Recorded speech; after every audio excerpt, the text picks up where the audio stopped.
think I am live, aren't I? Okay. I'd like to welcome everyone and thank you so much. I'd like to express my gratitude to Gaetano. Without the program and without Gaetano requesting me to be on the program, I wouldn't be here. So once again, Gaetano, a big, big hug to you. Thank you so much for allowing me to be on your program.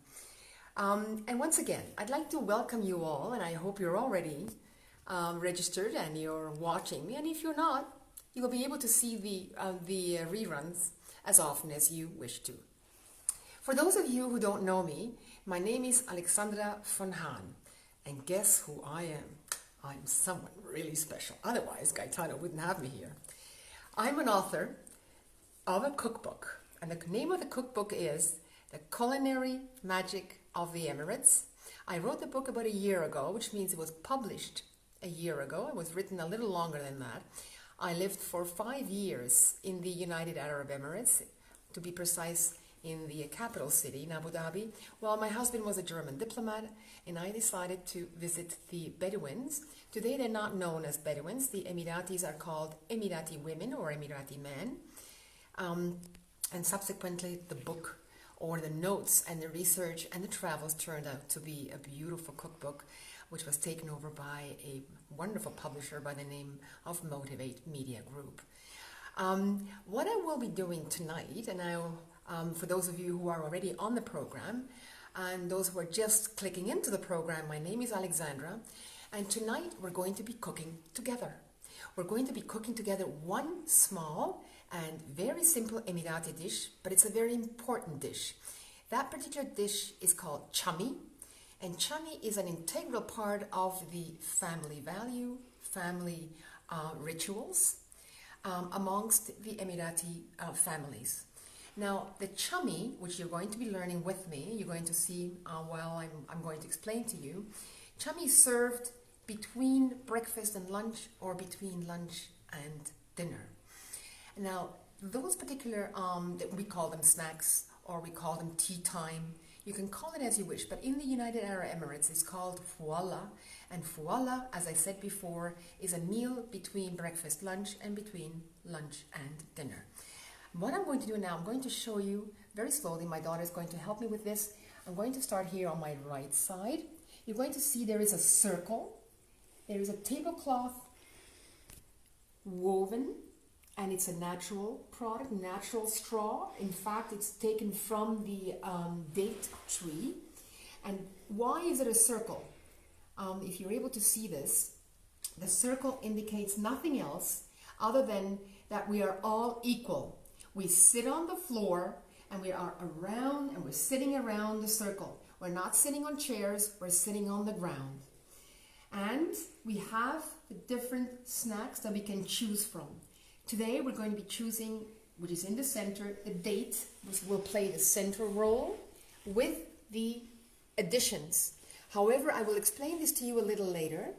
What we're going to be doing now is slowly walk towards the kitchen. Here, let me just show you what we're going to be cooking today, which is called chami. It's a close-up and it's a cheese-like dip, which is eaten often with bread or with dates.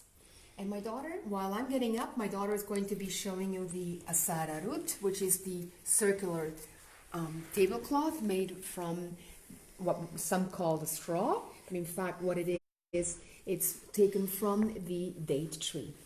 Now let me just slowly walk towards the kitchen. I'm going to be walking backwards. Hello everyone, if you've just clicked in now, I'd like to welcome you all and thank you for registering. I'm now going to be walking towards the kitchen and I'm going to turn around. Now, I've said before that we're going to be cooking chami. Chami is an integral part of the fuala or the snack time, and it's very simple. We will be taking 2 500 milliliters. For those of you who are not ready, go and get yourself pencils and a notebook, or just simply write down the notes on your mobile phone. I have 2 buttermilks here, they're 500 milliliters each, and I'm going to be pouring it now into the pot. Now, it's 1%, buttermilk, which we're going to be turning into cheese. Now here comes the second 500 milliliter buttermilk, which we're going to heat up. Now while it's heating up, and we're going to be putting it up to 9, which is the highest. Okay, and we're just going to get a spoon, and we're going to be stirring it only once, just to make sure. And what we're going to be adding also is a little bit of salt. It's not only to give it the taste, but it will expedite the cheese making procedure. Not very much. This is Himalayan salt, so it's not very, very salty. It just gives it enough of a salty taste to turn this into a mild cheese. Now, for the foie, as I have mentioned the word foie, for those of you who have just walked in, the foie is a snack time, and it's a ritual, and it's very, very traditional as well. What it means, they get to eat. Now, it's not only eating, it's sharing, and you've probably also experienced that amongst your own members of the family, how important it is to share, to eat together. Now that is coming back. There's a big comeback in the United Arab Emirates to share their traditions, and especially when it comes to food. And there's a very good reason for it. For many, many, many years, or for numerous years, many societies, not only the United Arab Emirates, but we've actually left our traditions, we've left our rituals. We became very curious, and we started eating fast food or other people's foods, which is interesting. We can always do that. But at the same time, what's happening in many, many countries is to return back to our roots, meaning what have we eaten many, many years ago? Is that still applicable for today, or is it not? Now slowly this is going to start to boil, and I'll let you know as soon as that starts to boil, because then it's almost done, by the way.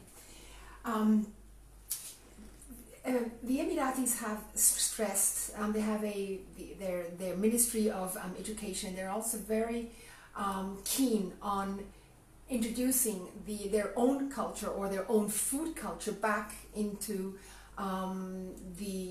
into the system, meaning the young mothers are becoming aware at the same time how important it is to not only to continue but to pick up their old traditions. Now, what does it mean? It means nothing else. It's very, very simple. Again, as I've shown you before, the round circular tablecloth made from, it's apart from the tree, from the upper part of the date tree, and on top of that you have you place cheese, or you place honey, you have date syrup.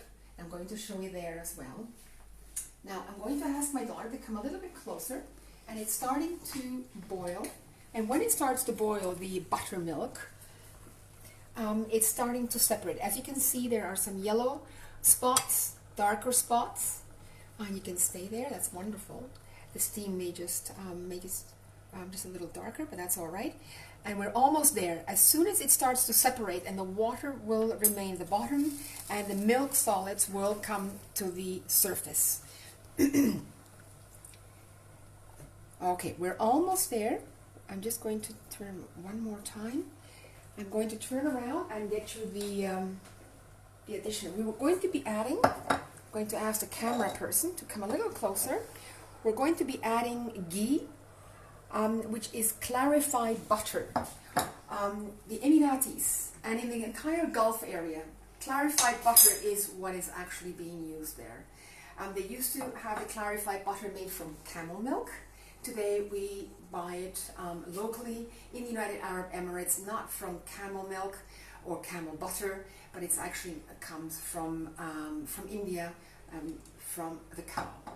Okay, we're almost there. I'm going to ask my daughter Tamara to come a little closer again. We're almost there. Now the clarified butter is used for savory and for sweet. This particular cheese here is going to need just a little bit of fat, because there's virtually no fat in this cheese. And once we add the fat, we can decide how much water we will retain in the cheese, whether we want it dry or whether we want it smooth and more creamy.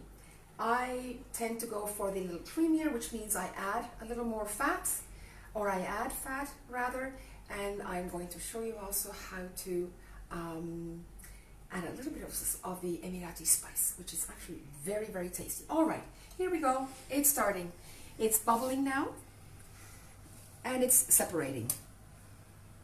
As you can see, we have the water at the bottom.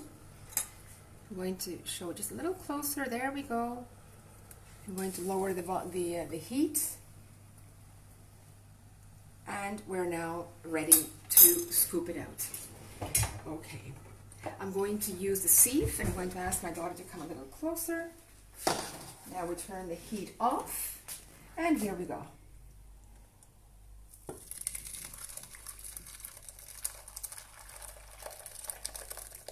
Now, we're going to retain most of it. There's very, very little cheese that remains behind.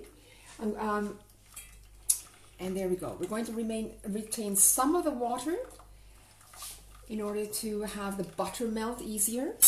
There are two ways of making it. Either drier, which means with less water, or with about the amount of water that we have now. And if the less water it has, the closer it'll be to your Italian cheese. For those of you who are Italian, is the ricotta cheese. It's very similar, not the same, but if you wanted to visualize or at least have an idea as to how it could taste and what the consistency is, it's closest to the ricotta, to a medium mild ricotta. I'm going to transfer now this particular cheese, a chummy, into this particular into the recipient. And as you can see, this you can also, if you wish, have it a little bit drier, which means with less water, and allow it to dry in room temperature. And the following day, if you wanted to, you can actually shape them into small balls, dry them in the air for about 2 or 3 days, and then store them in the refrigerator or cover them with oil. It's actually a wonderful way of eating chami as well. And the Emiratis, they eat it both ways, which means the wet way, or in this particular, with this consistency, or the drier method, and then leaving it to dry for several days. Okay, we're done now in the kitchen, with the exception of, I forgot something which is very important. I'm going to add a little bit of clarified butter, or also known as ghee. There we go. And we allow it to melt. There we go. Okay, we're going to go inside, back inside. I'm going to try to walk backwards, see if I can. Okay, there we go. Okay, and we're back to the same position where we were before. We're back to the saladut, which is the Emirati tablecloth. And there we go. I'm going to show you now a close-up of what we have just done now. Chami, which is the wet one, and here is the drier, which is much closer to your ricotta. And Emiratis like to eat it plain or with a little bit of butter. And there's another addition that they absolutely enjoy. Emiratis have, as all the countries around the Gulf area, they have their own spice mixture, as we have, for example, our own spice mixtures as well in Italy or in Spain or in Germany. In the Gulf area, this is a combination of virtually all spices. In this particular spice combination, we have a dominant fragrance of cumin, which is absolutely exquisite. This particular mixture here, which is also mentioned in my book, and I'm going to be teaching you this most likely in one of my next episodes. It's called Bizarre, spelled B-Z-A-R. I'm just going to sprinkle a little bit here on top. There we go. Just a little. And we mix it. There we go. The other one I'm just going to leave it plain. Now I'm just wondering if any of you who enjoy eating ricotta, if this is familiar to you? Have you ever perhaps even made your own ricotta at home? Are there any similarities? Comments. I'd love to hear your comments, and love to hear, love to see if you thumbs up or thumbs down. However, if you copy this particular recipe, and I'm going to repeat it again, which is 2 times or 1 liter of buttermilk, 1%, or with a higher percentage. There might be a 2% out there as well. I've only seen the 1%. And in the United Arab Emirates, they don't call it buttermilk, they call it laban, and it's a little higher in percentage. It's anywhere between 1 and 5%. It's just a little smoother, a little creamier, and you can also add a little cream here if you so wish. Again, now here is where we come into the picture. I have mentioned that there is a reason why we have the circle. The circle meaning if everyone who joins in during snack time, anyone can walk into the house, the cousins, the sisters, the uncles, the aunts, the families are large. They know the fouala will be there waiting for them. And if it's not there, it's in the kitchen and it will be out within the shortest period of time.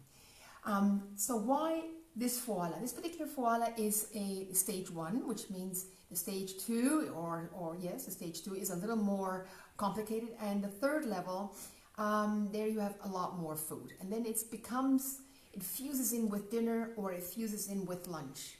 That's still called fouala, but fusing into the next large meal. In this particular case here, as you can see, this fouala arrangement is a snack arrangement, strictly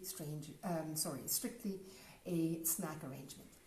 Now, I'm going to ask the camera to come a little closer to the dates. You can just have a look at the dates. These are fresh dates, and they've been pressed together in order for the sweetness of the dates to exude out and transfer to the other dates, meaning that they stick to each other. These are the dates directly from Abu Dhabi, from an area called Al Ain, and the name of these dates is Lulu. And here they're a little more, you can actually see the color. It's a little lighter at the end, meaning where they're actually being held by the stem. And towards the tip, it's brown in color. So in fact, if you're actually going to be harvesting them from the tree, they're 2-colored, dark and very light at the top. Dates are commonly 3 or 4 dates are eaten per day. I'm going to now show you every date has a pit. The pit is very, very important. And this is why most Emiratis in the past, not now, here is the pit, and I'm going to place it here on the plate. In the past, meaning about 30 years or 20 years ago, they kept the pit, they roasted the pit, and they drank their Emirati coffee from Emirati date pits. Now I'm holding the date in my hand. With my right hand, I'm eating with my right hand, as Indians do as well. And I'm going to take just a little bit of the chami. I open up the date and make sure there is chami placed into the date. And this is how it's eaten, meaning you have the sweet, you have the cheese with a little bit of butter and with a little bit of their Emirati spice called bizar. That's one way of eating. I'm going to place it now here on the side. The ritual is that every guest who's sitting around this particular sararut, they can help themselves, but there is never grabbing. And there is a sign of respect, meaning whoever is sitting at this end, for example, will be helping him or herself from these dishes. If he or she wishes to have anything from the other side, they will ask for permission in order for the dishes to be either exchanged or to be given to the person sitting at this particular end. For anyone sitting anywhere, they can always grab, meaning take a date. In this case, it's a date. It's the centerpiece, but everything else they will have to ask, as I said before, ask for permission in order to enjoy the other dishes as well. And there's a reason for it. There is an order, meaning during lunch, dinner, breakfast, and fouala time, it's grounding time. According to the Prophet Muhammad, which has been passed on, as you know, through the Quran and by word of mouth to the youngsters, there is no conflict. There are no conflicts as between the parents or parents with the children while they're eating. And this is the reason why all children are brought or are taught rather by their parents or by their aunts and uncles, by their siblings. They're always very, very large numbers as far as the family is concerned. So someone is always there to teach them what the rituals are and their traditions. In other words, you see me sitting cross-legged, meaning sideways. That's one way of sitting. Just to make sure that the sole of the foot is not showing towards the food. Never. It's actually away from the food.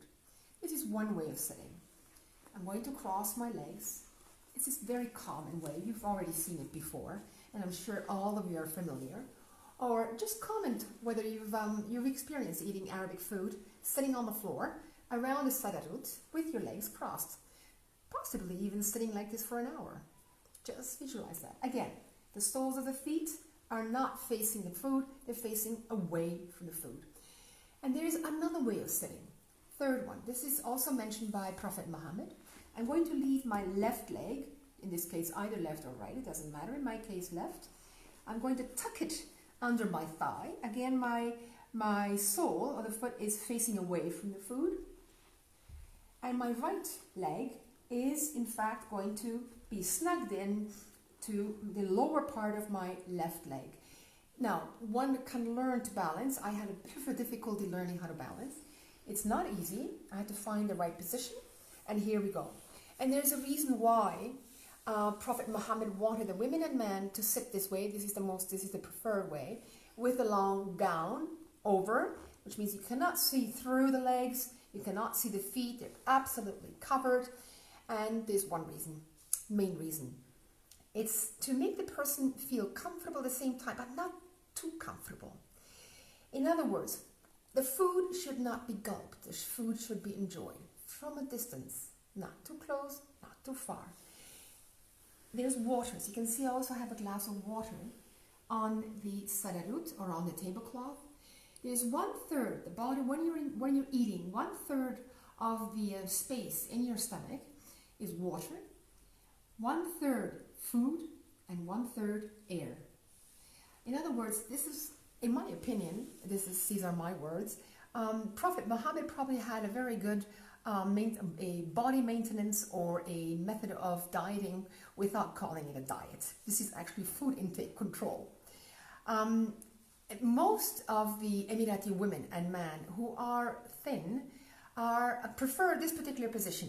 They don't sit this way at all, ever. I have never seen it. And I stand corrected, by the way. Or they do not prefer to sit. This is not their seating preference at all. In fact, I'm going to go back, which is the more difficult one. You tuck your foot under your posterior and snug your right leg. In this case, right leg. It could be the left leg for you, just next to your breast. Or if you can, some are able to do it so that you can tuck in your tummy this way, and you eat far less. I can tell you that. You cannot possibly overeat because you will feel it very quickly. Okay, I'm going to go back to the first position in order for you to be able to see what I'm going to be talking about. We have 2 types of cheeses, and we are going to go back to the dates. What I have here, the date is going to be always the important part in this particular snack period. We have the wild black honey from the United Arab Emirates. This amount here that you can see, which is perhaps, if we're very lucky, half a cup, costs about 22 euros. The wild black bees in the United Arab Emirates are dying as well, unfortunately. However, the honey is still being sold, and they're trying to maintain the black wild bees for as long as they can. Okay, I'm going to place this back down here, and this is how this is eaten. The date is dipped into the wild honey and then eaten this way, followed by, because it's very sweet, and the taste of the black honey is simply exquisite. I'm going to now go over and have some of the wild salads, which is what they like as well, which is rucola. In this case, it's rucola. This is wild or relatively wild organic rucola, and it's eaten following each other or together. And there's a reason. They're green wild herbs in the United Arab Emirates. There are many of them. They're always bitter and very good for the digestion.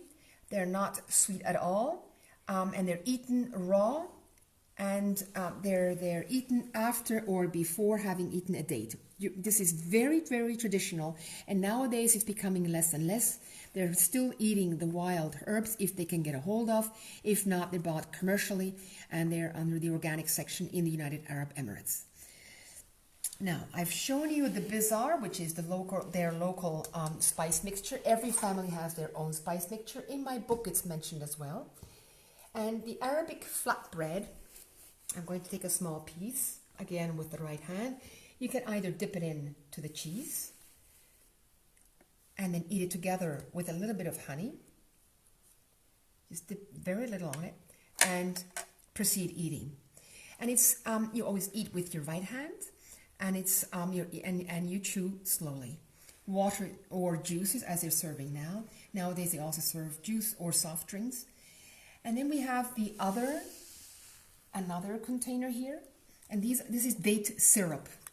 This is also again date syrup from Al Ain, which is a city inside the next to the island of Abu Dhabi, but in the Emirate of Abu Dhabi.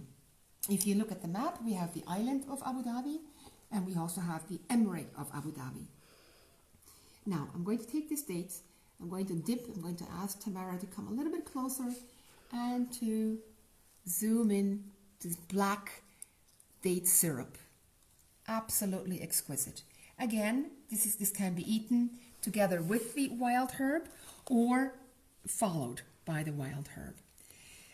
As you can see, you have several options on what you can eat. And what I have not talked about, but I will be talking about this next time, is the Emirati coffee, which is drunk from a demi-cup, never filled, but I'm going to surprise you next time.